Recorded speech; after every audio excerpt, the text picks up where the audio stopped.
Sa ngayon, nakakalima.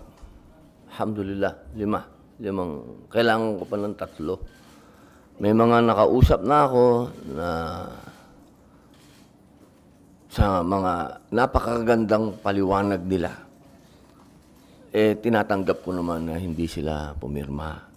At yun ang mga bagay na ikinatutuwa at ikinalulungkot. Kasi siyempre, ikinatuwa dahil buhay ang demokrasya sa Senado. Nalulungkot dahil hindi ko pa nakukuha yung 8 boto hanggang sa.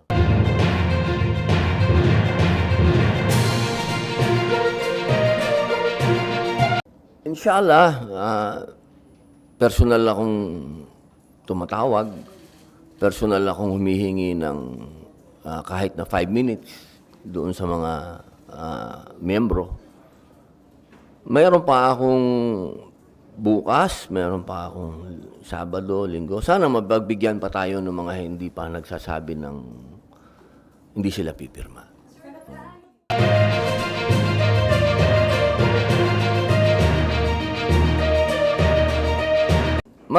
Napakalaking bahagi ito para sa akin, una, sa usapin ng demokrasya. Kasi talagang ang inyong mga senador ay lalo na ako, no?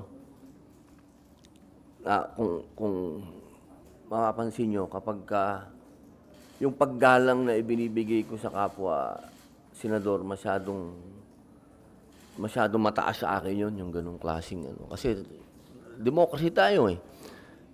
Katulad nitong kay Ma'am Senator Risa Ontiveros,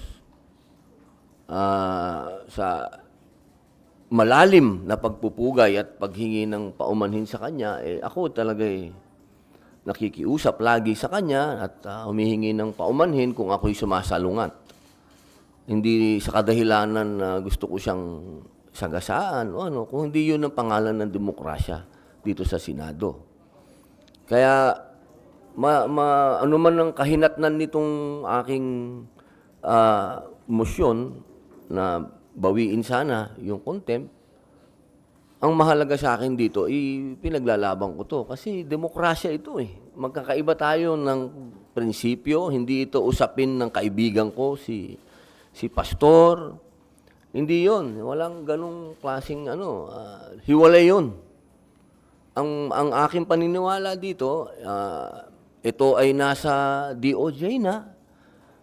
Hindi naman siguro kalabisan kung hingin natin sa ating mga kasama na wag nang dalawang sangay ng gobyerno pa ang gagawa ng investigasyon. Merong judiciary, meron pang House, meron pang Senate.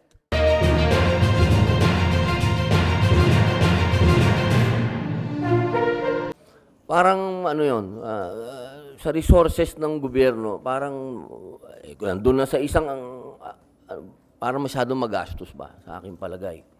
Pangalawang punto, in aid of legislation, pagka inisip ko, kapag ito ay pinag-usapan natin ng palalimin ng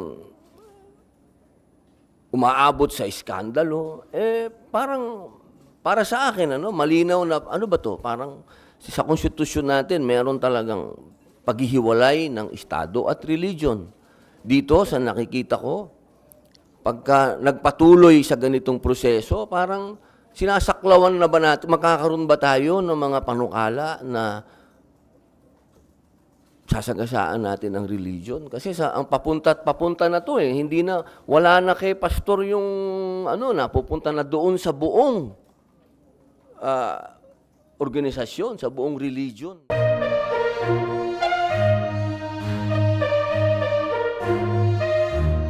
Para sa akin, total, andyan ang judiciary, sila talaga ang pwedeng magsagawa ng investigasyon, sila talaga ang pwedeng magbigay ng parusa. Siguro, pagkatapos nilang magdesisyon at kung ano ang ilabas ng judiciary, yun ang kunin namin sa legislative at doon kami, in aid of legislation, gumawa ng batas. Pero siguro sa pagkakataong ito, pinakamainam dito.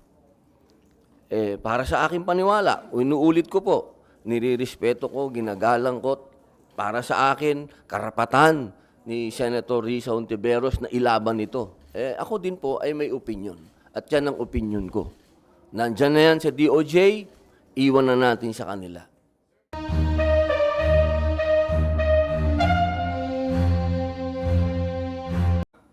Siyempre, sayang nga dahil ang kailangan pumirma dyan, mga miyembro. Kung nagkataon na miyembro sana si Bato tsaka si Tolentino, di sana may 4 na ako. Ngayon, dadalawa kami ni Senator Go na PDP laban, si Ma'am Tita Mama Bear, Cynthia Villar, 3, si Ma'am Gabriela Silang Marcos, 4, at si Super Rider, Senator JB Ejercito. 5 kami. Kulang pa kami ng 3, boss. Tulungan mo naman ako.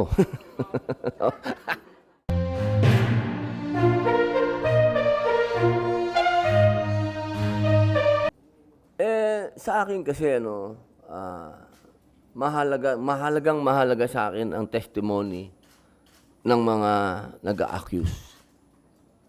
Kasi yan ang pundasyon ng ating konstitusyon. Ang sabi ng konstitusyon,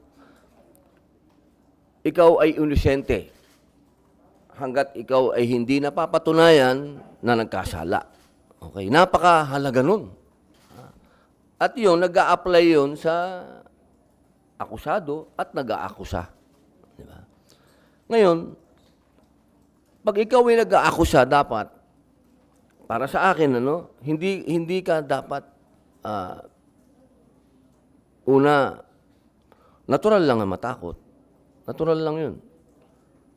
Pero, kung yung pinaglalaban mo at yung ginawa sa'yo, gusto mong magkaroon ng sapat na kaparusahan at maging aral at magkaroon ng mga batas patungkol dito, dapat nakikita natin ang mukha. At dapat din, kung sino yung naakasuhan, lalong-lalo na sa mga pagkakataong ganito, na ang pinag-uusapan natin ay hindi lamang tao, isang tao. Pag sinabi natin kasi na si Pastor Kibuloy, religion nito. Sana mas maintindihan natin na itong kaso na to, hindi ito usapin lang ng isang tao. Ito ay usapin ng isang pananampalataya. Mahalagang natin yon. Ilagay natin wag natin ialis ang usapin na yon sapagkat meron tayo sa konstitusyon na paghihiwalay ng religion at ng estado. Kaya sana para wag na tong lumaki, para sa akin, andyan na sa DOJ, hayaan na natin sila. Sila na, antayin natin kung ano ang kanilang desisyon, anong findings nila, kung ano ang ipaparusa, kung may nagkasala. Then from there, doon tayo gumawa ng in aid of legislation. Wala tayong magiging usapin ng nagkaroon ng trouble, nagkaroon ng gulo, yung mga ganon.